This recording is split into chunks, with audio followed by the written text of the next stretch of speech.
Right, well this is walk number 2 in our Walking Around Alderney series. I'm outside the Visitor Information Centre with Theo and Poppy. We're about to get going, and today we're going to do walk number 1, which is out to the wildlife bunker around the south coast. And it's following this route, take us hopefully about 3/4 of an hour.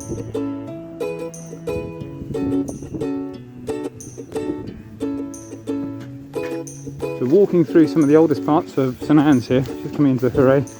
The old Rose and Crown down there, down to Connaught Square, and over here to the new Rose and Crown, which is now the Blonde Hedgehog Hotel. Hill Street was the main access way for people bringing their livestock in and out of the Blay, the old farming area around the outside of St Anne's. Every day, twice a day, people would have to bring their livestock up and down the street, and that's because we didn't really have any farmhouses outside of the town. Alderney had a rather old-fashioned system of farming called the open field system, which meant all the farmhouses were in St Anne. Walk around the older parts of St Anne, you can see the old farmhouses and the barns next door that made up the town.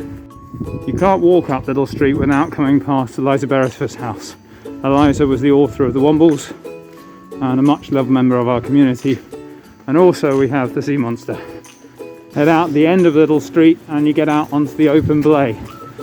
Even despite the cold weather today, it seems to be quite popular out here.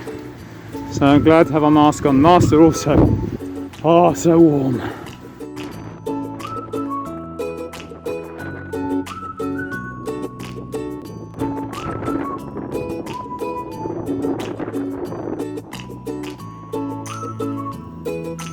It's truly bitter today. Getting off down the coastal path now. Come past the old Madonna Stone, which is an old cattle scratching post that Jackie Main stuck out here, I think for a bit of a laugh. And it's often decorated for Christmas. We're coming on down the Vodasal now. This is the only proper wooded valley on the South Cliffs and one of the last refuges for slow worms on the island. So they are spread over more of the South Cliffs than we originally thought, but it's an important area to monitor for them. The steps down the valley can be quite challenging, so do take your time on them. They're kept up by volunteers, originally put in about 15 years ago. And this is all elm regrowth here. We still have Dutch elm disease on the island, but the elms recover and live up until the point their bark gets thick enough for the beetle to establish. It's quite a stunning area. Beyond us we have the conifers. This is one of the great kiddie play areas out on the cliffs. The Vodasal is a family favourite, not only because we spent hours and hours working in here. It's one of the Trust's little nature reserves, but also because of the bluebell woods, and you can just begin to start seeing the bluebells coming out right now. All these bright green stems are the leaves of the bluebells, and the majority of the bluebells in Vodasal are actually natives, which is good because so many of our bluebells on Alderney are now hybridized Spanish. We're going to head off down the valley. Now this section is quite a hard walk, so you can always divert and just go left here. If you head off down through here, almost all these trees are planted, getting native trees in here. We've got hazel, ash, alder.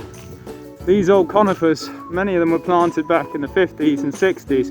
They don't grow brilliantly well on Alderney, but they do grow.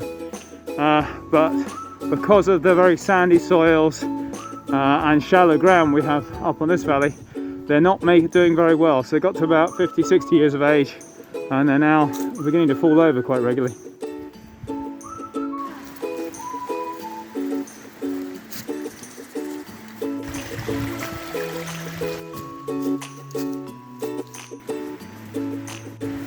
This section of steps is going to need quite a lot of work in the as soon as we're out of lockdown.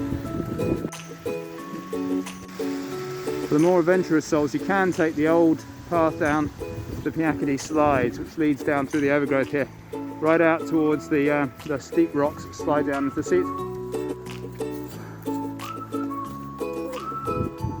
Now we have a great view down to Guernsey, Breccia and Sark.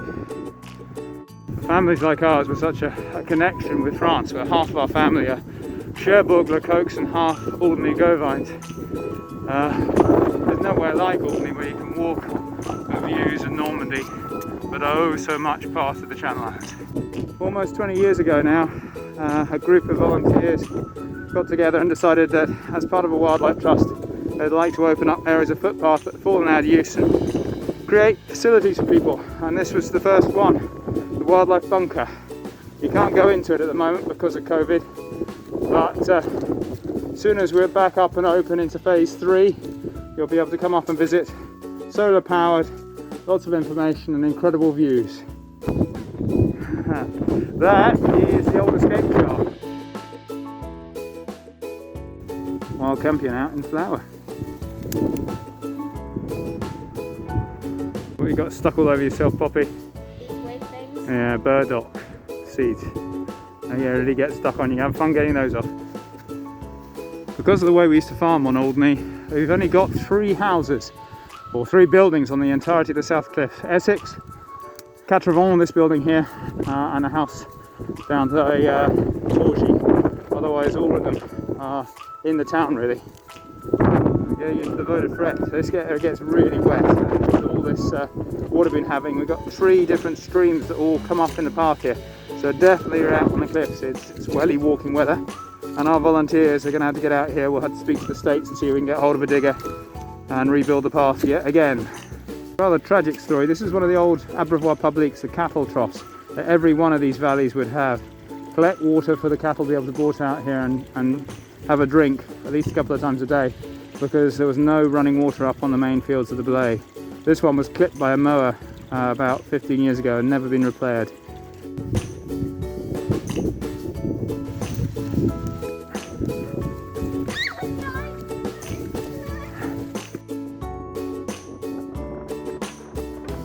Up by the airport navigational antenna, we're at the highest point on the island or thereabouts. Out here just across from Battery, Blucher, and heading home. That's us back in town, all the way around. We can break off from the walking route here because there's no need to go back into St Anne. We're on the end of the Breck, and we're going to turn right and go home. That's walk number 2 done, and we've picked up all sorts of bits and pieces on the way.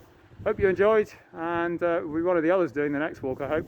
So look after yourself, stay safe.